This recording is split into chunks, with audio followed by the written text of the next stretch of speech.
नमस्कार। आकाशवाणी से प्रस्तुत है समाचार प्रभात।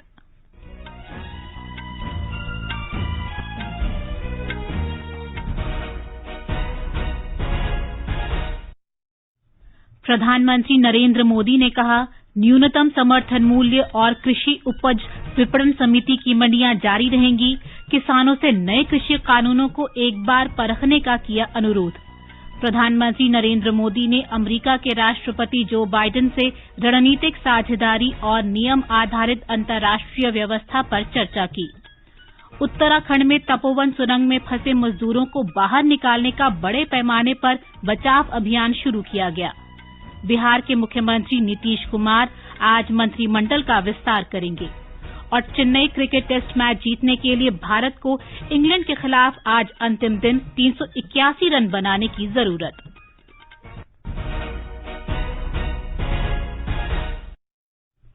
समाचार प्रभात में सिद्धार्थ सिंह के साथ मैं प्रियंका अरोड़ा। कोविड महामारी के खिलाफ देश एकजुट होकर लड़ रहा है। आप भी हमारे साथ सुरक्षा और बचाव के 3 आसान एहतियाती उपायों का संकल्प लें। मास्क पहनें, 2 गज दूरी है जरूरी, सुरक्षित दूरी बनाए रखें, हाथ और मुंह साफ रखें। और अब समाचार।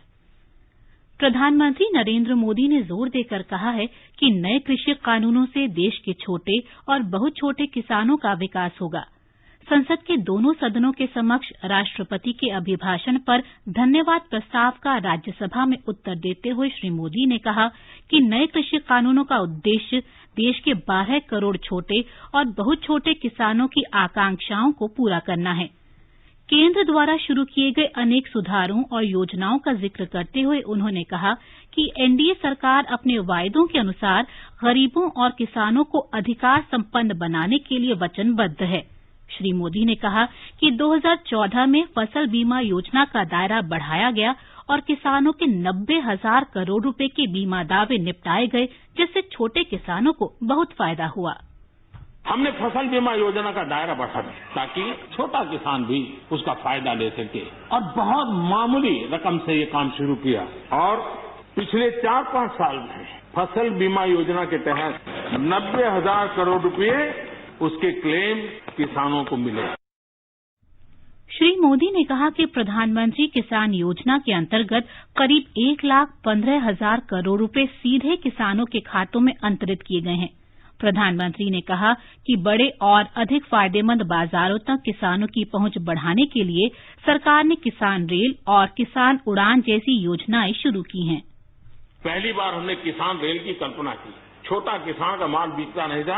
आज किसान रेल के कारण गांव का किसान रेलवे के माध्यम से मुंबई के बाजार तक अपना माल बेचने लगा, फल सब्जी बेचने लगा है, उसका लाभ ले रहा है। छोटे किसान को फायदा हो रहा है। नए कृषि कानूनों को वापस लेने की विपक्ष की मांग की आलोचना करते हुए उन्होंने स्पष्ट शब्दों में कहा कि इस तरह की बाधाओं से विकास के लक्ष्यों को प्राप्त करने में कोई मदद नहीं मिलेगी। उन्होंने कहा कि राष्ट्रपति के अभिभाषण पर धन्यवाद प्रस्ताव की समूची चर्चा में विपक्ष के एक भी सदस्य ने किसानों के आंदोलन की वजह नहीं बताई। श्री मोदी ने कहा कि एनडीए सरकार ही नहीं बल्कि पहले की सरकारों ने भी समय समय पर कृषि क्षेत्र में सुधारों के प्रयास किए हैं। पूर्व प्रधानमंत्री मनमोहन सिंह की कृषि क्षेत्र में सुधारों की आवश्यकता के बारे में टिप्पणी का उल्लेख करते हुए श्री मोदी ने कहा कि कृषि सुधारों पर विरोधी दलों का यू टर्न केवल राजनीतिक लाभ के लिए है। उन्होंने कहा कि कई राज्य सरकारें पहले ही इस तरह के कृषि सुधारों को लागू कर चुकी हैं। प्रधानमंत्री ने कहा कि जब भी कुछ क्रांतिकारी सुधार किए जाते हैं तब मतभेद होना स्वाभाविक है। प्रधानमंत्री ने आश्वासन दिया कि न्यूनतम समर्थन मूल्य जारी रहेगा और नए कृषि कानून किसी भी तरह से कृषि उपज विपणन समितियों को कमजोर नहीं करेंगे। मैं विश्वास दिलाता हूं कि मंडियां अधिक आधुनिक बने, अधिक प्रतिस्पर्धी होगी। इस बार बजट में भी उसके लिए हमने प्रावधान किया है। इतना ही नहीं, एमएसपी है, एमएसपी था, एमएसपी रहेगा। प्रधानमंत्री ने कहा कि गरीबों के लिए सस्ती राशन योजना भी जारी रहेगी। उन्होंने छोटे किसानों के उत्थान के लिए एकीकृत दृष्टिकोण का आह्वान किया। कृषि मंत्री द्वारा प्रदर्शनकारी किसानों के साथ की गई कई दौर की बातचीत का उल्लेख करते हुए उन्होंने कहा कि गतिरोध को समाप्त करने के लिए सरकार आगे भी चर्चा के लिए तैयार है। कृषि कानूनों और किसान आंदोलन के मुद्दों को लेकर लोकसभा के एक सप्ताह तक बाधित रहने के बाद संसद के दोनों सदनों की संयुक्त बैठक में राष्ट्रपति के अभिभाषण पर धन्यवाद प्रस्ताव पर लोकसभा में कल फिर से चर्चा शुरू हुई। चर्चा में भाजपा सदस्य लॉकेट चैटर्जी ने कोविड-19 महामारी के दौरान स्थिति से निपटने में देश का नेतृत्व करने के लिए नरेंद्र मोदी सरकार की सराहना की। उन्होंने कम मृत्यु दर और उससे उबरने की उच्च दर को सरकार की बड़ी उपलब्धि बताया। उन्होंने मोदी सरकार की कोरोना टीके की मैत्री पहल की प्रशंसा की और कहा कि पड़ोसी देशों ने संकट की इस घड़ी में मदद के लिए भारत का आभार व्यक्त किया है। उन्होंने कहा कि सरकार ने नोटबंदी, जीएसटी शुरू करने और लोगों के कल्याण के लिए प्रगतिशील कृषि कानून बनाने जैसे कई ऐतिहासिक कदम उठाए हैं।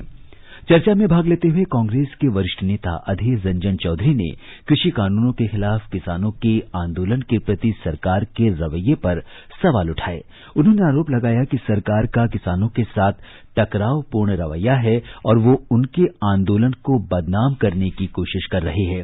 26 जनवरी के किसानों के प्रदर्शन का उल्लेख करते हुए उन्होंने असली षड्यंत्रकारियों का पता लगाने के लिए संयुक्त संसदीय समिति गठित करने की मांग की।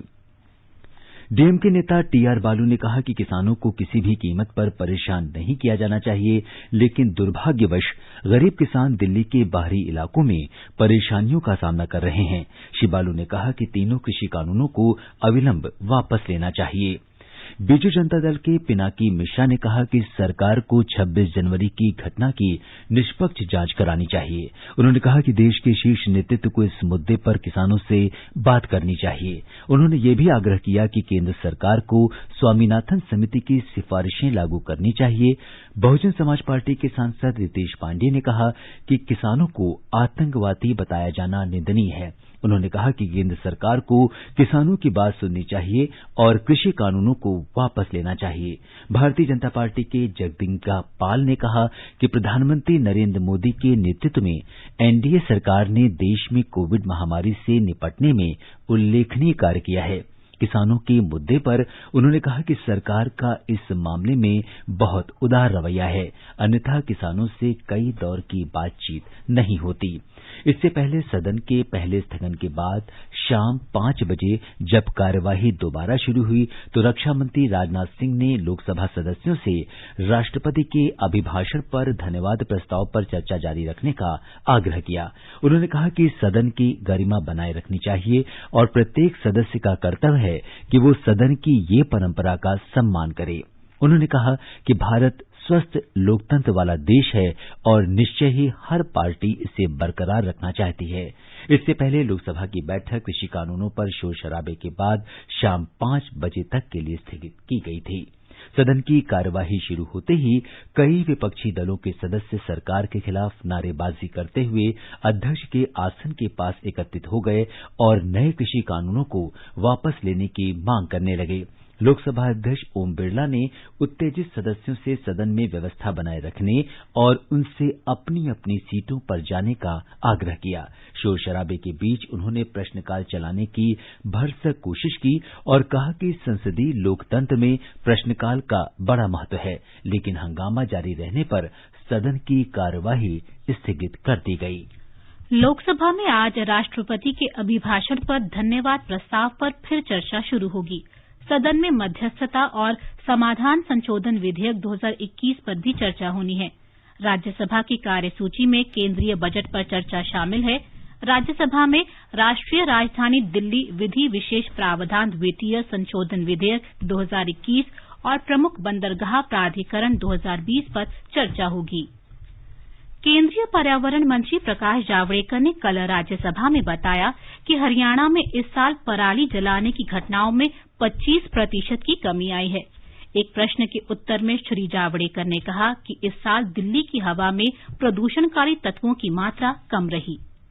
पराली के कारण दिल्ली में 1 अक्टूबर से 30 नवंबर तक 60 डेज ये प्रॉब्लम हर साल दिखाई देता है और ये पराली जलाने से जो सारी प्रदूषण पैदा होता है वो विंड का भी डायरेक्शन ऐसा होता है कि वो ईस्टवर्ड होता है और वो दिल्ली की तरफ आता है। दिल्ली की सिचुएशन ट्रफ जैसी है और इसलिए यहाँ जम जाता है और इसलिए स्मॉग का अनुभव हम करते हैं। इसके लिए सरकार ने हजारों करोड़ रुपए के 40,000 मशीन दिए हैं, लेकिन उसका बहुत ज्यादा उपयोग नहीं हो रहा है। लेकिन मुझे बताना पड़ेगा कि हरियाणा ने इस साल 25% कम किया पराली का जलना और वो प्रदूषण का हिस्सा कम हुआ, लेकिन पंजाब में इस बार 25% बढ़ गया। 50,000 था इंसिडेंसेस, वो इस बार 75,000 हो गए हैं। तो ये एक चिंता का निश्चित विषय है।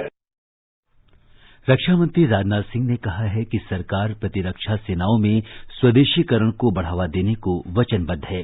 कल राज्यसभा में एक प्रश्न के उत्तर में श्री सिंह ने कहा कि सरकार ने प्रतिरक्षा की दृष्टि से महत्वपूर्ण 101 वस्तुओं के उत्पादन में पूर्ण आत्मनिर्भरता प्राप्त करने का फैसला पहले ही किया हुआ है।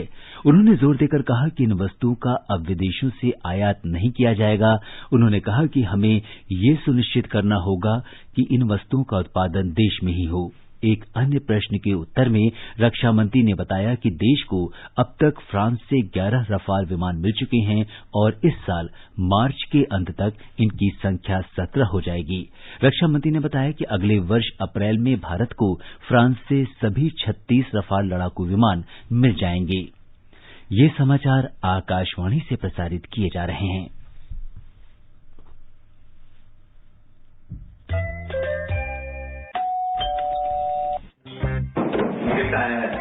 अरे वाह, लेजेंड की बैट, इससे तो मैं खेलूंगा।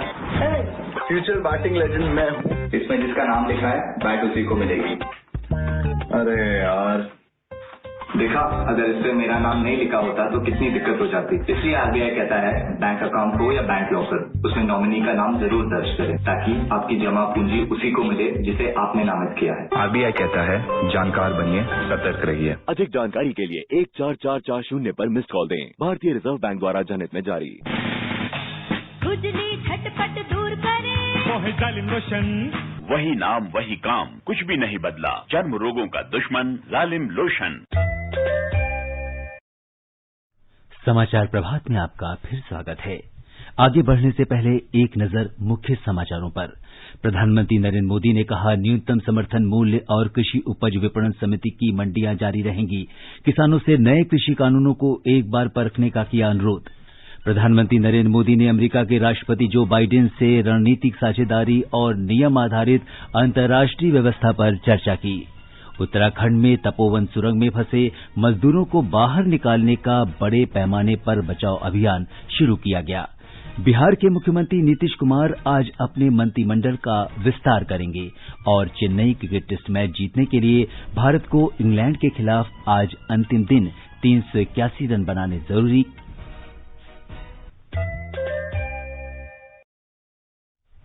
प्रधानमंत्री नरेंद्र मोदी ने कल अमेरिका के राष्ट्रपति जो बाइडेन से बात की। उन्होंने श्री बाइडेन को सफल कार्यकाल के लिए शुभकामनाएं दी।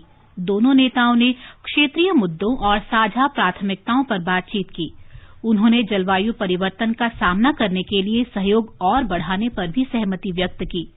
श्री मोदी ने एक ट्वीट में कहा कि वे और राष्ट्रपति बाइडेन नियम आधारित अंतर्राष्ट्रीय व्यवस्था के लिए प्रतिबद्ध हैं। उन्होंने कहा कि दोनों देश हिंद प्रशांत क्षेत्र और उससे परे शांति और सुरक्षा बढ़ाने के लिए रणनीतिक साझेदारी सुदृढ़ करने को तत्पर हैं। अमेरिका में भारत के राजदूत तरनजीत सिंह संधू ने बताया कि प्रधानमंत्री नरेंद्र मोदी और अमेरिका के राष्ट्रपति के बीच अनेक मुद्दों पर बहुत ही गर्मजोशी से टेलीफोन पर बात हुई। एक समाचार एजेंसी से बातचीत में उन्होंने कहा कि दोनों नेताओं का भविष्य में सहयोग का महत्वाकांक्षी एजेंडा है। श्री संधू ने बताया कि टेलीफोन पर हुई बातचीत में प्रधानमंत्री नरेंद्र मोदी ने श्री बाइडेन और उनकी पत्नी डॉक्टर जिल बाइडेन को भारत आने का निमंत्रण भी दिया। प्रधानमंत्री नरेंद्र मोदी कल शाम 6:30 बजे वीडियो कॉन्फ्रेंस के माध्यम से विश्व सतत विकास शिखर सम्मेलन 2021 का उद्घाटन करेंगे। इस सम्मेलन का मुख्य विषय है सबके लिए सुरक्षित और संरक्षित पर्यावरण और हमारा साझा भविष्य। नई दिल्ली स्थित the energy and resources institute TERI द्वारा आयोजित ये 20वां शिखर सम्मेलन है, जिसमें विश्व में सतत विकास को लेकर 2 दिन तक चर्चा होगी। दुनिया के अनेक देशों के प्रतिनिधियों के अलावा व्यापार प्रमुखों, विद्वानों, जलवायु वैज्ञानिकों, युवाओं और सिविल सोसाइटी के लोगों की सम्मेलन में बड़ी संख्या में भाग लेने की संभावना है। पर्यावरण, वन और जलवायु परिवर्तन मंत्रालय, नई और नवीकरणीय ऊर्जा मंत्रालय और पृथ्वी विज्ञान मंत्रालय के सहयोग से आयोजित किए जा रहे इस सम्मेलन में गुयाना के राष्ट्रपति doctor Mohammad Irfan Ali, Papua New Guinea के प्रधानमंत्री जेम्स मारापे, मालदीव की पीपुल्स मजलिस के अध्यक्ष मोहम्मद नशीद, संयुक्त राष्ट्र की उप महासचिव अमीना जे मोहम्मद और केंद्रीय पर्यावरण, वन और जलवायु परिवर्तन मंत्री प्रकाश जावड़ेकर सहित अनेक गणमान्य लोगों के शामिल होने की संभावना है। उत्तराखंड के चमोली जिले में तपोवन सुरंग में फंसे श्रमिकों को बचाने के लिए व्यापक खोज और बचाव कार्य जारी है। राज्य सरकार ने आधिकारिक रूप से रविवार को अचानक आई बाढ़ में 197 श्रमिकों के लापता होने की पुष्टि की है। बचाव दल ने अब तक 26 शव बाहर निकाल लिए हैं और सुरंग में फंसे 12 व्यक्तियों को सुरक्षित बचा लिया है। भारत तिब्बत सीमा पुलिस, सेना, सशस्त्र सुरक्षा बल, राज्य आपदा मोचन बल और राष्ट्रीय आपदा मोचन बल फंसे हुए श्रमिकों को बचाने में जुटे हैं। इस आपदा से ऋषिगंगा और तपोवन बिजली परियोजनाओं को बहुत नुकसान हुआ है। अचानक आई बाढ़ पर भारतीय सुदूर संवेदी संस्थान ने एक नई अवधारणा दी है, जिसके अनुसार हिमखंड फिसलने से हुए भूस्खलन के कारण ये बाढ़ आई।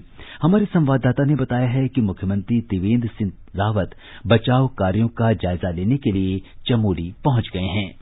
आपदा प्रभावित इलाके में राहत और बचाव कार्य युद्ध स्तर पर जारी है। मुख्यमंत्री त्रिवेंद्र सिंह रावत कल शाम चमोली जिले के आपदाग्रस्त इलाकों का दौरा किए, राहत और बचाव कार्यों का जायजा लिया। रात में राहत और बचाव कार्य में जुटे वरिष्ठ अधिकारियों की बैठक में उन्होंने बेहतर तालमेल के साथ काम करने के निर्देश दिए। उन्होंने कहा कि आपदा प्रभावित गाँव में खाद्यान्न और रोज की जरूरत के सामान पर्याप्त मात्रा में उपलब्ध होने चाहिए। आज वे आपदा प्रभावित गाँवों का दौरा करेंगे। राघवेश पांडे, आकाशवाणी समाचार, देहरादून।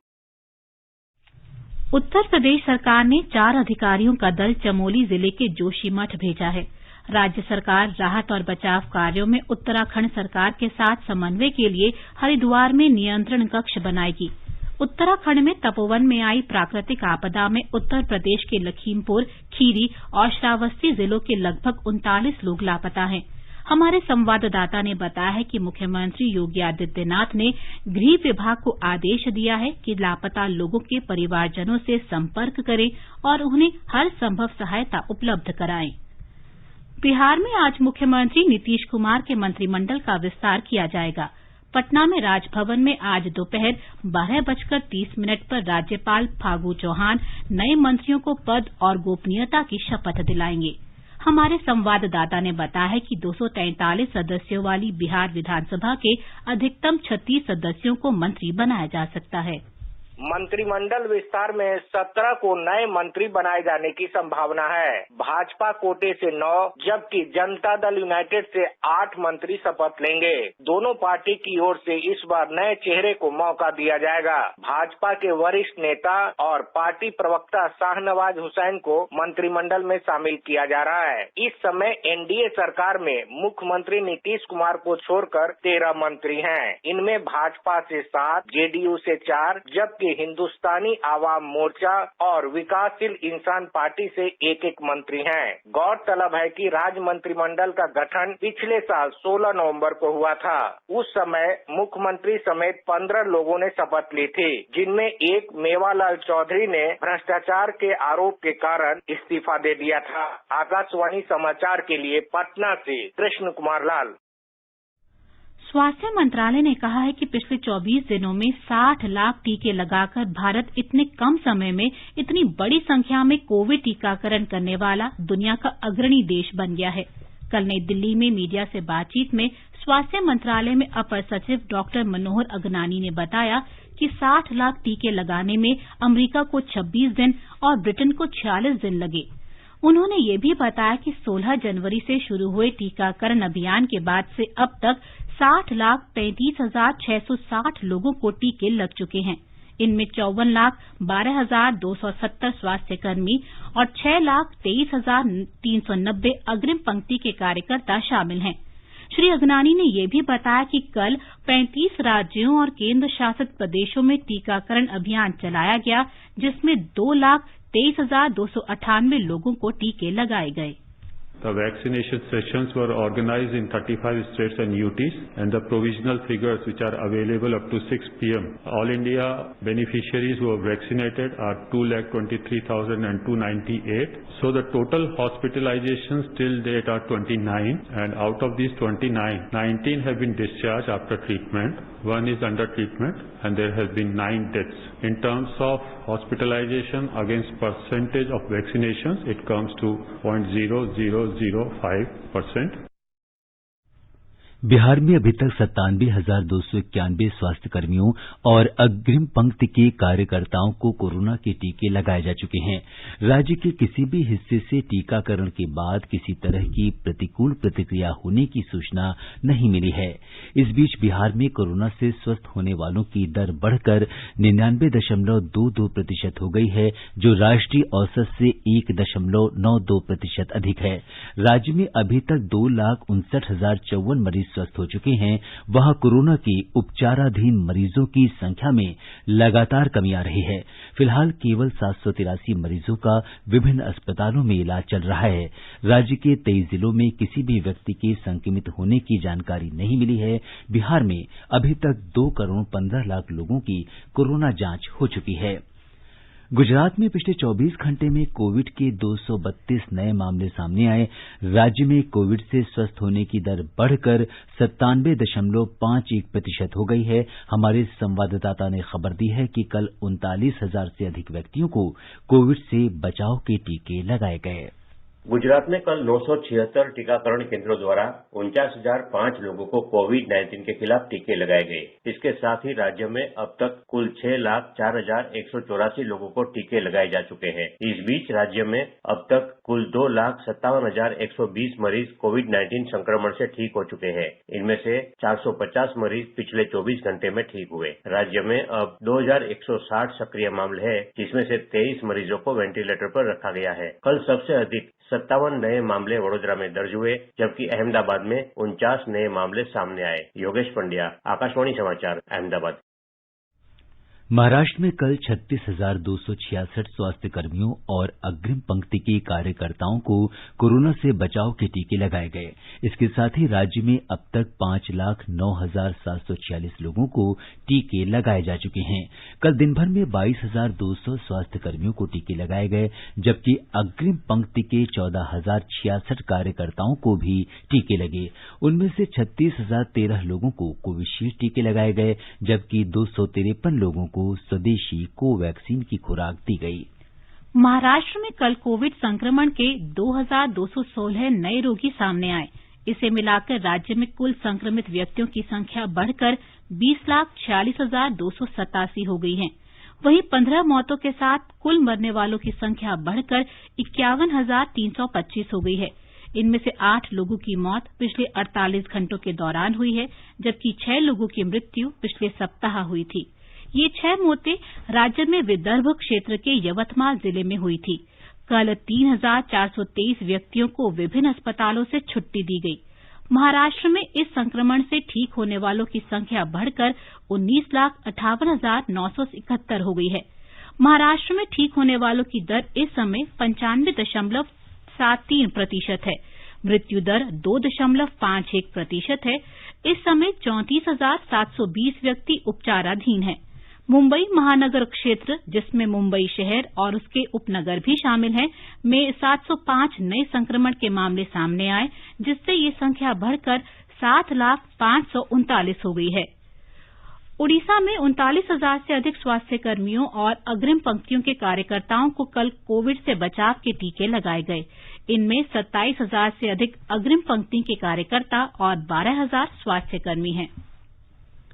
जल शक्ति मंत्रालय के सचिव पंकज कुमार ने कहा है कि जल संसाधन, नदी विकास और गंगा संरक्षण विभाग के लिए वित्त वर्ष 2021-22 में बजट परिव्यय बढ़ाकर 9,022 करोड़ रुपए कर दिया गया है।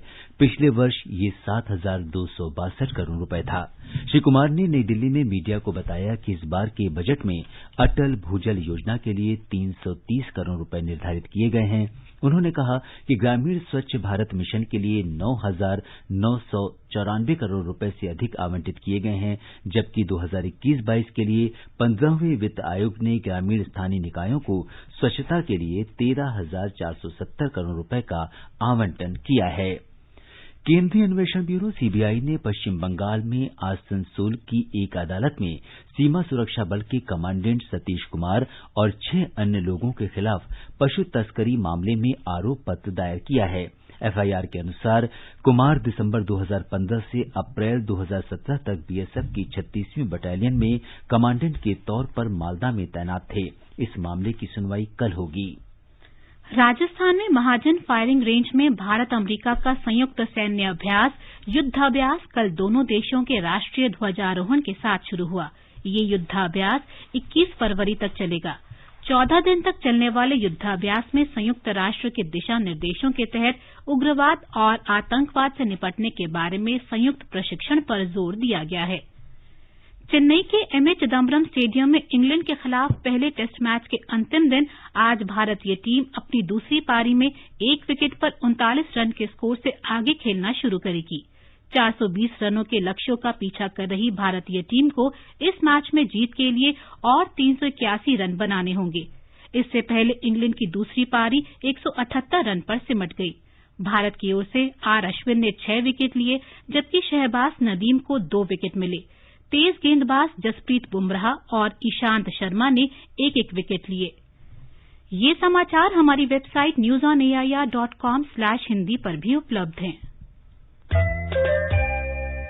चलो मिलकर एक शुरुआत करें, चलो एक फैसला आज करें, मास्क नहीं तो टोकेंगे, कोरोना को रोकेंगे, चलो एक इरादा करते हैं, चलो खुद से वादा करते हैं, मास्क नहीं तो टोकेंगे, कोरोना को रोकेंगे।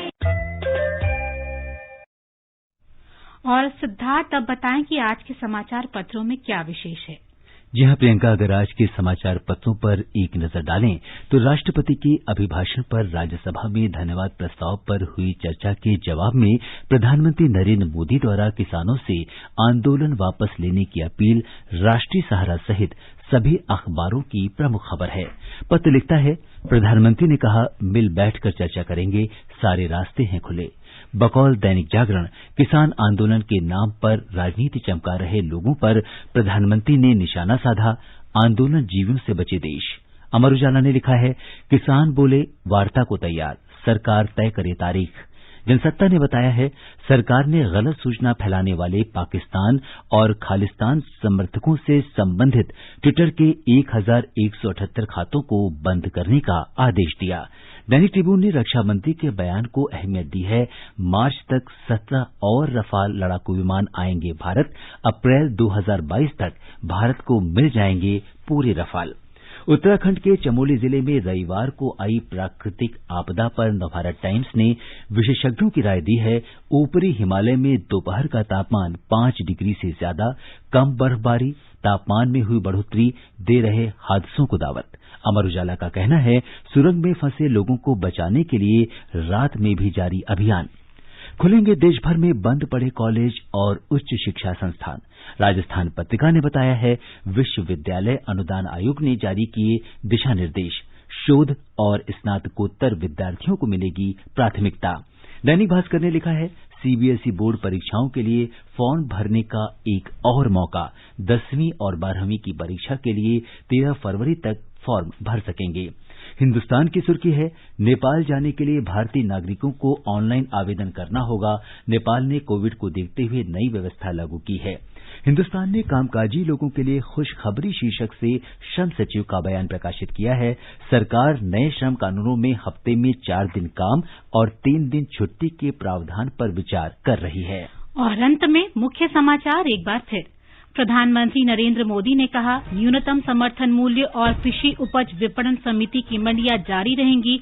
किसानों से नए कृषि कानूनों को एक बार परखने का किया अनुरोध। प्रधानमंत्री नरेंद्र मोदी ने अमेरिका के राष्ट्रपति जो बाइडेन से रणनीतिक साझेदारी और नियम आधारित अंतर्राष्ट्रीय व्यवस्था पर चर्चा की। उत्तराखंड में तपोवन सुरंग में फंसे मजदूरों को बाहर निकालने का बड़े पैमाने पर बचाव अभियान शुरू किया गया। और बिहार के मुख्यमंत्री नीतीश कुमार आज मंत्रिमंडल का विस्तार करेंगे। इसके साथ ही समाचार प्रभात का ये अंक समाप्त हुआ। नमस्कार।